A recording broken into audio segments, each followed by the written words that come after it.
In this video, you will learn how to cancel a transaction on TapTap Send.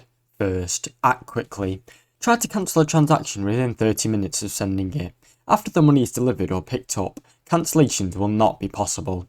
Contact customer support immediately. Open the app and go to the help or support section, or use the contact information to call or email TapTap Send support.